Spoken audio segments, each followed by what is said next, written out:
Assalamualaikum warahmatullahi wabarakatuh. Pada kesempatan kali ini, kami dari kelompok 1 akan membahas mengenai Smart ASN dan contoh best practice penerapannya. Apa itu Smart ASN? Smart ASN adalah konsep pengembangan aparatur sipil negara agar menjadi lebih profesional, adaptif, dan siap menghadapi tantangan zaman digital dan global. Konsep ini merupakan bagian dari reformasi birokrasi nasional dan mendukung agenda Indonesia Emas 2045. Adapun contoh penerapan Smart ASN, salah satunya adalah aplikasi SIPD, yaitu Sistem Informasi Pemerintahan Daerah Republik Indonesia. Apa itu SIPD?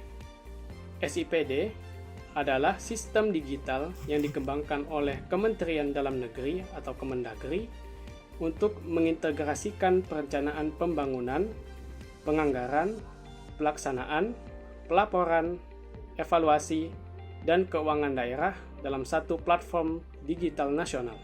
Tujuan SIPD adalah untuk mewujudkan tata kelola pemerintahan daerah yang transparan, efisien, akuntabel, dan terintegrasi secara nasional.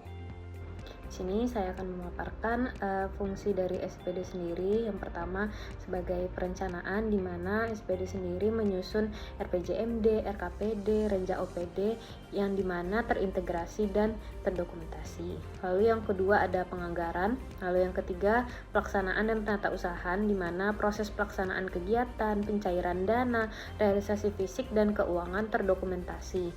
Lalu yang terakhir ada pelaporan dan evaluasi, di mana laporan kinerja dan keuangan otomatis tersusun berdasarkan input selama proses berjalan. Kenapa SIPD sendiri kami pilih sebagai best practice di dalam Smart ASN? Karena yang pertama digitalisasi tata kelola pemerintah daerah, di mana mendorong ASN untuk menguasai dan terbiasa dengan sistem digital dalam tugas keseharian. Lalu yang kedua, sistemnya terintegrasi dan terpusat nasional, di mana menuntun ASN untuk mampu bekerja dalam sistem yang terhubung antar lembaga dan tingkat pemerintahan.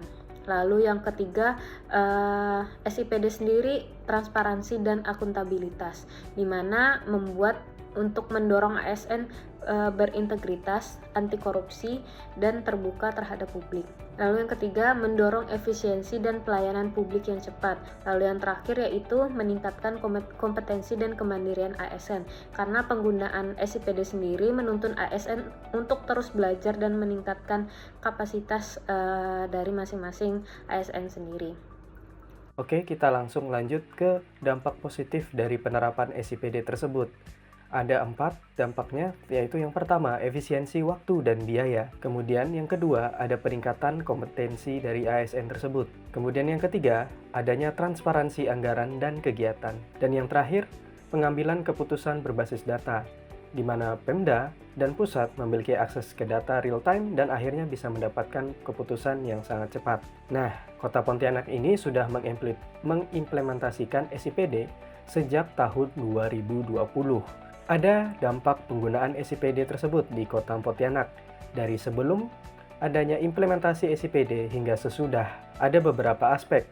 Yang pertama, pengelolaan keuangan, di mana sebelum adanya SIPD masih bersifat manual dan berbasis kas. Aspek kedua terdapat pada kinerja bendahara. Setelah itu bisa menjadi lebih efisien dan efektif lewat pelatihan dan perangkat teknologi informasi. Aspek yang berikutnya terdapat dalam data dan statistik. Berikutnya yaitu akuntabilitas dan pengawasan. Transparansi dan anggaran juga berpengaruh, di mana sebelumnya mungkin ada rendah pengawasan, dan setelah itu menjadi lebih hemat dan penggunaan anggaran lebih efisien serta akuntabel. Jadi, apa kesimpulan dari presentasi kita hari ini?